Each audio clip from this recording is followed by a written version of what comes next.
You're not overreacting. You're finally seeing clearly. The moment you start questioning whether you're too sensitive is usually the exact moment you started seeing something real. Sit with that for a second, because most people don't lose their minds in relationships. They lose their footing. And there's a difference between the two that almost nobody explains to you. By the end of this video, you'll know exactly how to tell them apart. Watch till the end, because the third thing I'm about to break down is the one that trips up even the sharpest people. This is the unseen mind, the place where we break down the psychology nobody hands you a manual for, the patterns, the tactics, the quiet dynamics that shape how people treat each other when nobody's watching closely. A guy reached out to me a few months back, mid-30s, based in the UK, sharp, self-aware, the kind of person who reads people well in every other part of his life, except in this one relationship. Every time he brought up something that bothered him, it got flipped back on him. He was too much. He was reading into things. He was the problem. He started keeping a mental log just to prove to himself he wasn't losing it. And the wild part is, he was right the entire time. It just took him 8 months to trust that. That's what today is about. Because by the end of this, you're going to know exactly how to spot it early, how to respond to it, and how to stop it from ever making you doubt your own read on reality again. Here's the first thing nobody tells you. The discomfort you feel when something's off isn't the malfunction. It's the alarm system doing exactly what it's built to do. Most people get taught to distrust that alarm instead of investigating it. The mistake is treating your own unease like it's the thing to fix, instead of treating it like information. If your stomach tightens every time a certain topic comes up, or you find yourself rehearsing conversations before you even have them, that's not you being dramatic. That's pattern recognition running quietly in the background, and it's usually way ahead of your conscious mind. The correction here is simple but not easy. Stop asking, "Am I overreacting?" and start asking, "What would have to be true for me to feel this way?" 9 times out of 10, the answer isn't nothing. The early warning sign to watch for is any moment where you catch yourself pre-apologizing for a feeling before you've even finished explaining it. I don't want to make a big deal of this, but that sentence is doing a lot of work, and it's usually covering for something legitimate. The power move isn't confrontation, it's calm documentation. Literally noticing the pattern out loud to yourself without needing anyone else to validate it first. The moment you stop outsourcing your own reality check to someone who benefits from you, doubting yourself, you take the leverage back.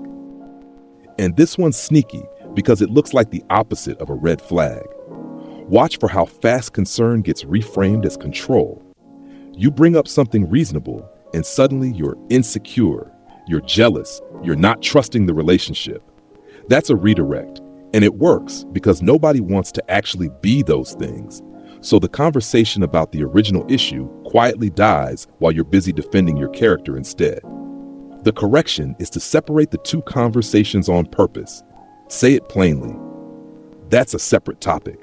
I still want an answer to what I actually asked.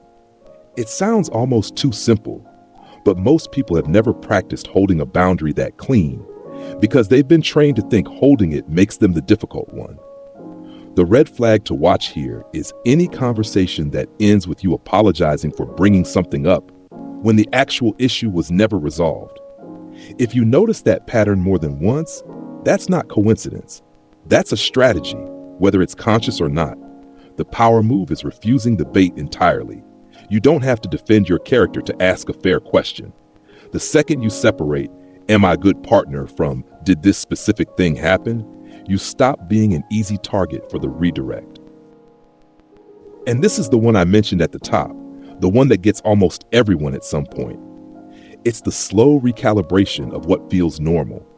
This doesn't happen in one dramatic moment. It happens in inches. Something that would have been an obvious problem to you a year ago starts to feel like just how things are. That's not growth or maturity. That's your baseline quietly shifting without your permission. Here's the question worth sitting with, and it's not the one you'd expect. If a close friend described your exact situation to you, word for word, Would you tell them it sounds fine? Or would you tell them something's off? Most people already know the answer.